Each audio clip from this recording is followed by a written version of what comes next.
Okay, welcome to the podcast. The conversations with women who are at the top, they stay at the top, and we're really going to talk about what it takes to stay at the top. And I am excited because this is someone who has become a friend, into a co-creator, into someone I just love and admire so much. This lady is called Debbie Barnes, and you're going to meet her and just how extraordinary this woman is. So, Debbie, I'm going to have you introduce yourself in a moment. And I just want you, because I think women really need not only to be shown how to look beautiful, but be really proud of expressing how brilliant we are as well. So would you mind telling us about you and really showing yourself off? Tell us who you are. So thank you, Joe, so much for this opportunity. This is my passion. It's been my life work. I think it comes from growing up. I have come from a long line of fierce women that didn't know they were fierce, that didn't know to question the way things are. And I came out of the womb like that and just questioned everything. And so as a result, as a young woman, I worked in corporate America. I became the director of operations of a small investment firm in downtown Cleveland. I began as an administrative assistant and worked my way up. I developed the company and registered it in all 50 states, set up the accounting practice, all like that, without a college degree. Yeah.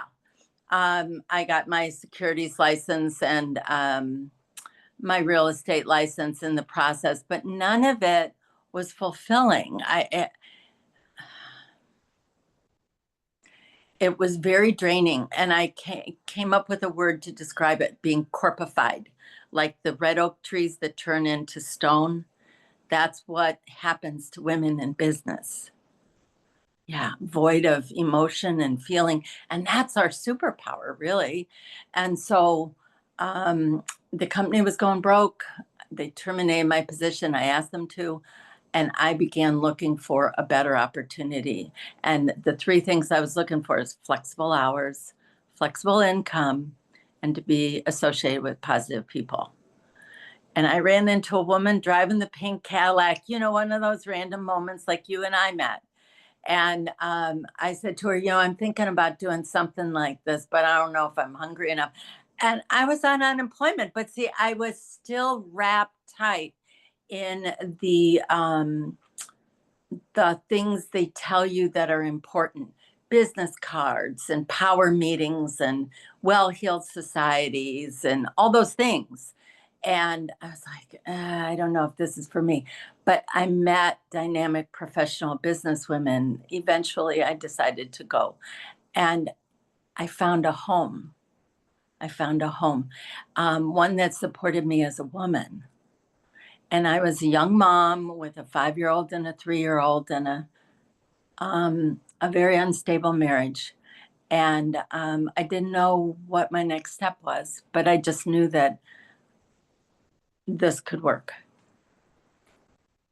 And tell us what worked. What did you then do? Here's what happened. Yeah. 4 months after being in Mary Kay, I was on target for my first career car. I earned my first career car 8 months after joining the company on part-time hours. I earned my first diamond ring, which I'm wearing today. I've earned 27 diamond rings in my career in Mary Kay. I've earned 21 career cars with Mary Kay. And my unit has been recognized in the top 2% of the company 21 times. Wow. Incredible.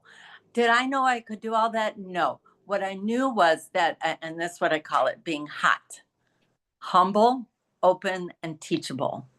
I could learn. If you can teach me, I can learn. And then if you can learn, I can teach you. And so it allowed me to feel like a stay-at-home mom, but earn a corporate level income. I got to raise my children at home and be home when they got home from school. I got to be a woman. I got to find out what that meant as a woman in business, my business. I got to honor my priorities, which are God, family, and career, in that order. And I learned what was really important to sustain myself, because it's a marathon, it's not a sprint.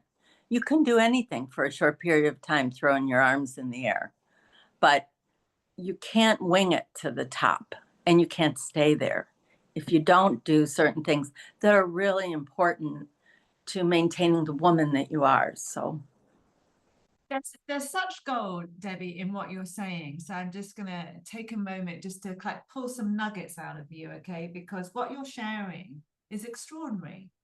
thank you. Yeah, and you are really one of the first women in business to kind of live this lifestyle. You know, it's more common now, stay-at-home mums who cross between work and at home, being a self-made entrepreneur, corporate understanding more about what it is to be motherhood. Like the landscape has changed so much, but I can imagine at the time when you were bringing up your two children, that was very different as a woman to even be engaged in. So what did you have to battle against? Like what were you facing in corporate America? Yeah. When I was pregnant, I was asked, how many children are you going to have? When I was pregnant at what we called the dog and pony shows, where you present the investments, I was introduced as Mother Earth. I was propositioned all kinds of things. And so I had that, contrast serves you so well because it lets you know what you don't want. And so when I was getting started in Mary Kay, I would be like, tell me no all day long. That's better than anything I experienced before, because I had an open opportunity to define and live the life that's right for me. Exactly. And I think that essence of you is what's had you be successful with the women that you ongoingly work with. I mean, look, this woman doesn't stop. I got a little package in the post this week, and just before we got on here, she's like, all right, girl, we're going to wait till we do 30 minutes so I can talk you through how to look after that skin of yours. So she is naturally creative. So what is it about what you do with women that's kept you in the spirit that you are, Debbie? Because you are. There was no fakeness to it. I didn't feel like you were doing it out of anything. You did it because you wanted to. So what is that? I would love to get to the source of what keeps your passion alive. Well, a couple of things. One, when I was a new director, and I've been a director 32, 33 years. And what a director means is I am not only working with and developing my customer base, which keeps me fresh and relevant, right? Yeah. Working with my unit members, but also I have the privilege of mentoring other women to create and live their dreams. So as a new director, I was trying to imitate others that I admired, and it was like I had a muffle on my face, and a limit on my energy. And I was like, that's not me. I have to be me. And when I did this, it went wow. I grew, and I've grown a long time. You're looking at 37 years at the end of this month. But I became less concerned with what others thought of me and more aligned with who I am and how God sees me. I walk in that God confidence, and I allow him to lead me. So it's very much intuitively led leadership. And so what keeps me passionate is helping women support. They don't need help. Women don't need help. don't you ever. We need support and encouragement. And when I connect with another woman and I get to reach in and encourage her to see herself as she is, and she has that encouragement and support wrapped around her, there's nothing she can't do. And so watching women, Mary Kay would describe it as women are like the hub of the wheel in a family. And when they get together with you, they go out better workers, better wives, better moms, better friends, because they feel better about themselves. And I got to tell you, it is addicting is the wrong word, but it sure does catch your heartstrings to see a woman, even if she walks in confident and put together, to look in the mirror and not like what she sees, but by the end of it, she's taking a full-on fashion shoot in my living room, posing, with all the right light and all, because she feels so elevated. And then to speak with women about their dreams to stay home with their children and have a meaningful impact in their lives. And to be able to say, your dreams are possible, let's go.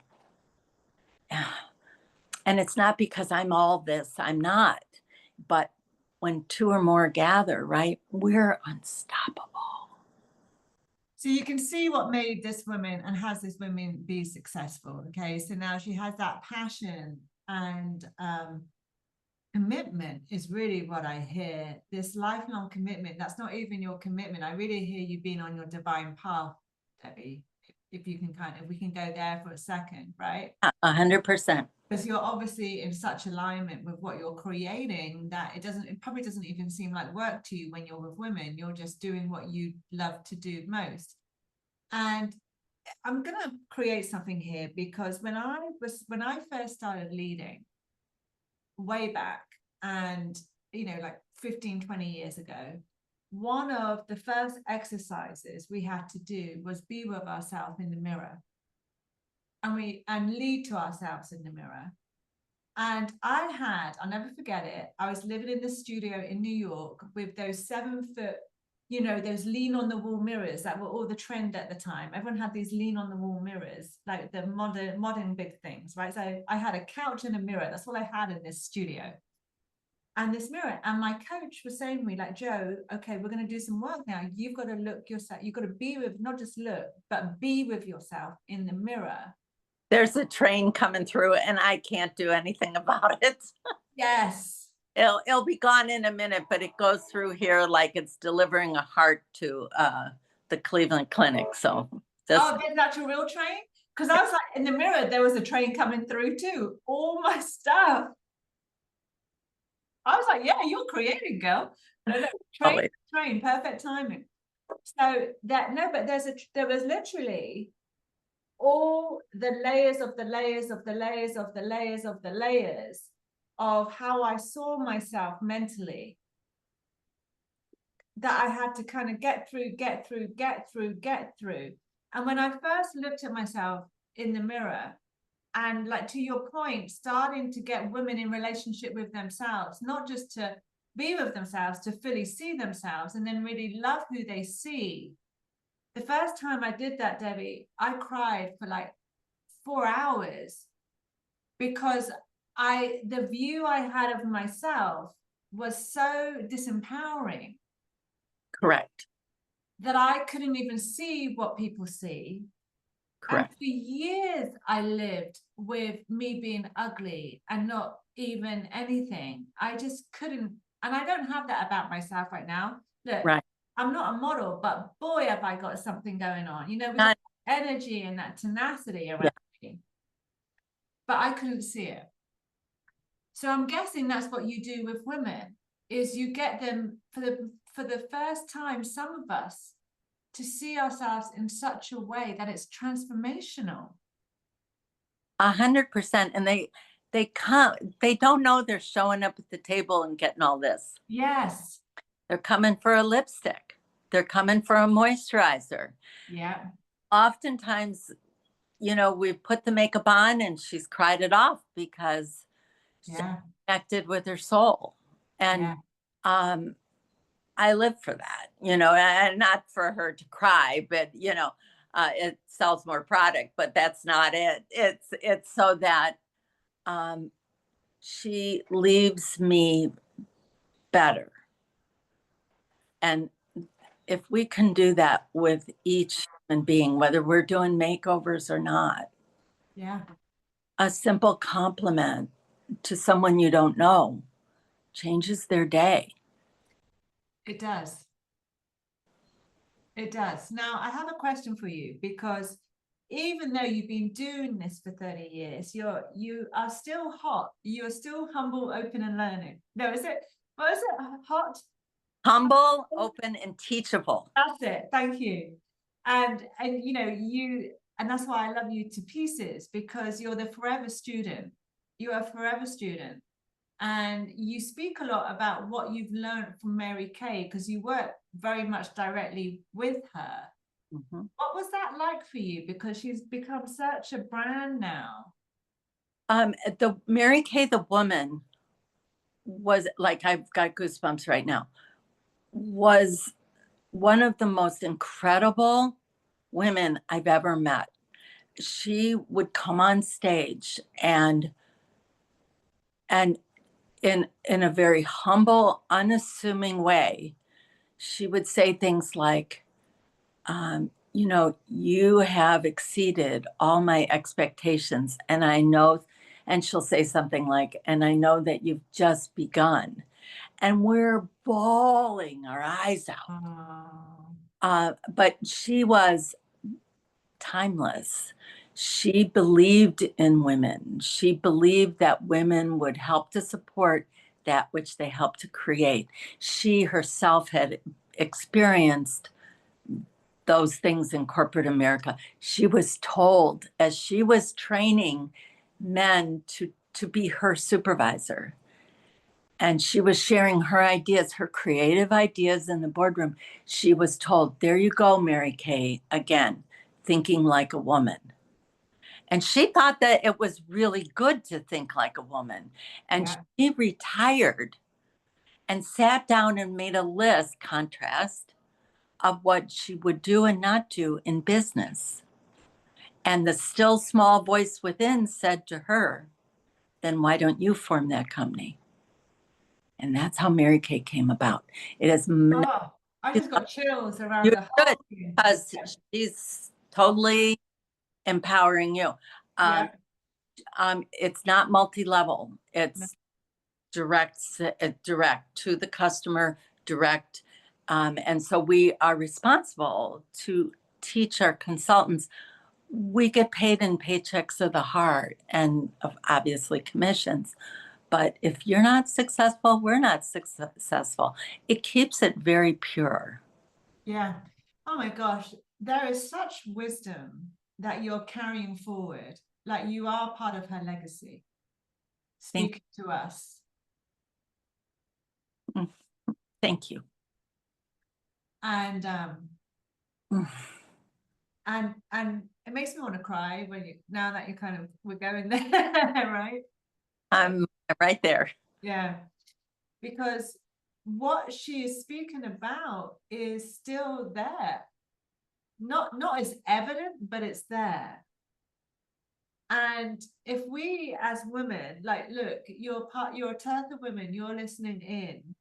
If you're creating a business or you're leading a team, there is now a home for you to express your voice as a woman in business. There is.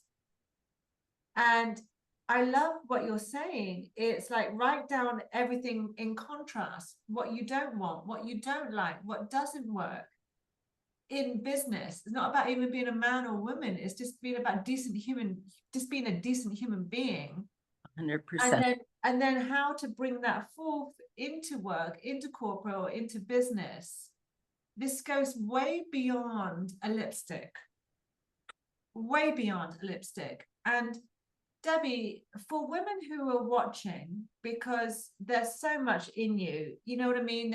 We could talk for hours and I could just keep getting out I know. We need a pajama party. Yeah, we do. 21 diamond rings worth we would get out of you. So, but to the women right now, when you sit down with women now, what are their current challenges when they talk to you? Like, what are they dealing with? The same stuff. Right. It's the same stuff. I talked with a woman the other day, and she got fired because she wasn't tolerating being abusive, and all she abused, but all she did was excuse herself from the room. Wow. Yeah. Even women that are stay-at-home moms, they've lost their sense of self. They live for their children, they live for their husband, and that's wonderful. But when those children grow up, and they will, and spread their wings and fly, you're redefining who you are, and you don't know. Yeah. They're talking about how, when Mary Kay started the company in 1963, women were earning 50 cents to a man's dollar. And she said, I think women's brains are worth more than that. And I'm not sure it's gotten equal. I think it's more like 78 cents to a man's dollar right now. Yeah. So women are experiencing it even more because they're working full time and they're trying to take care of themselves. They hardly have time to wash their face. And then they're trying to have a balanced family life. And,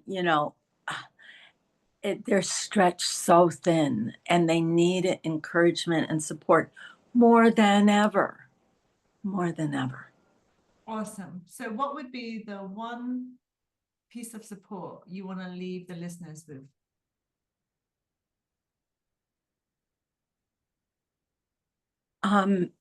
What I want to say is that I didn't just show up and do makeovers and grow into the depth of wisdom that I have.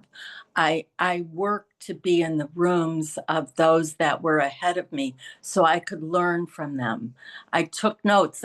I still take notes. This notebook is all that Joe has said to me the last 9 months. Especially the brilliant little one-liners she doesn't realize she says. I'm a student of life. I am open to being led. I've availed myself of amazing trainers like Dr. Wayne Dyer and Joe Dispenza and Eckhart Tolle. And, today the podcasts are so available. Lewis Howe and Mel Robbins.